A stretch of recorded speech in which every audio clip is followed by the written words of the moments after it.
Now, there was a delisted free agent from North Melbourne who we talked about earlier throughout delisted free agency, and he didn't end up getting picked up by anyone in the AFL.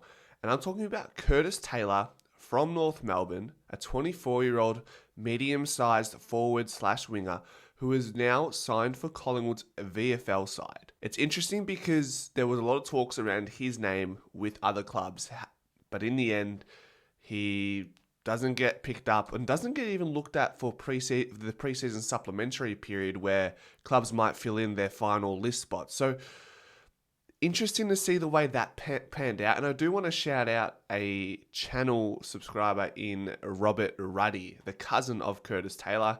He brought this to my attention. So shout out Ruddy. I know you watch a lot of the video. So we'll do a little bit of an overview of what Curtis Taylor can bring to Collingwood. So he played 76 games for North Melbourne since being drafted and playing his first game in 2019. He played 6 games in the VFL, and North finished 15th this year in the VFL competition. He averaged 15 touches a game and kicked 2 goals throughout the season.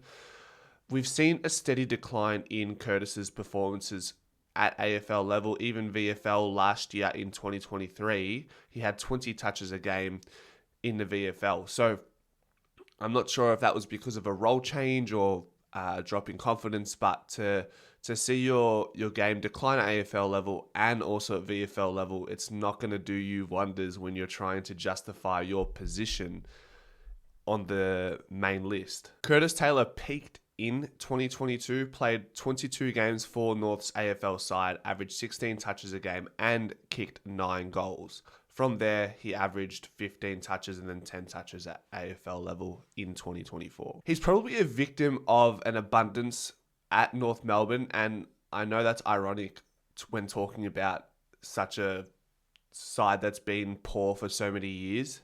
They do have an abundance of medium-sized forwards. I've just got a list here. We've got Cam Zerha, Paul Curtis, Zane Dersma, who's up and coming. Eddie Ford's played some games this year. Steve-O, granted he's retired now. Jai Simpkin, when he's resting from the midfield, will play forward. Charlie Lazaro. And if he wants to play on the wing, Dylan Stevens and Bailey Scott are really holding down both sides of the wing there. So the opportunity was limited for Curtis Taylor, and he's quite a slender 6'2" guy who can take great marks overhead and can actually sit on people's shoulders from time to time. So he does offer that versatility, but probably one of those situations where he's just in between positions as far as, okay, well, Curtis, what are you? Are you a winger? Are you a marking forward? Or are you a high half forward who can run up and down the wings? That's probably part of the issue.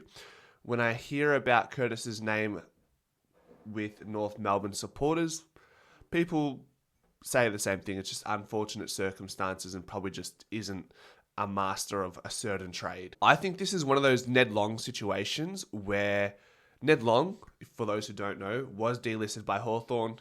He comes to Collingwood's VFL side and then gets picked up in the mid-season draft by Collingwood. I'm not saying that's precisely what's going to happen with Curtis Taylor, because with Collingwood right now, our list is full after taking 3 draftees and re-rookieing Ash Johnson and Oleg Markov. There's no spots. The only way we would see spots is if someone gets put on a long-term injury list, and touch wood, that doesn't happen. Let me grab my dog. She wants to come in. Come on, in, go. Yeah. So I don't necessarily foresee that specifically happening, but I do see other clubs wanting to see what Curtis Taylor can do, playing as a VFL player, being in a VFL system. He won't be training with the AFL side, if at all. He's predominantly with the Collingwood VFL side because he's not listed on in the AFL squad for Collingwood. By the way, if you're looking to further support this channel, I do have a channel membership for $5 a month, which grants you early access to videos like the one you're watching now, and I will continue to do that throughout the off season and in season. It effectively helps me cover a small margin of the overheads that I have to pay for equipment, subscriptions, editing software, and everything else in between. So $5 a month, and as I mentioned, you get early access. Let's get back to the video. We've seen with the VFL in the offseason, there's been a pretty big exodus and maybe a restructuring of the entire list. Luke Quaynor is someone who's going to be playing for Collingwood's VFL side as well, and now Curtis Taylor. And Sam Glover, I think, for those who weren't aware, I think he actually nominated for the draft this year, but didn't get selected. And that was someone we spoke about during the year who we thought wasn't wanting to play AFL level. So I found that interesting. I was speaking to Jen from training at Collingwood, and she had mentioned that he actually had Sam Glover or Sam Draper, one of the others. I think it's Sam Glover.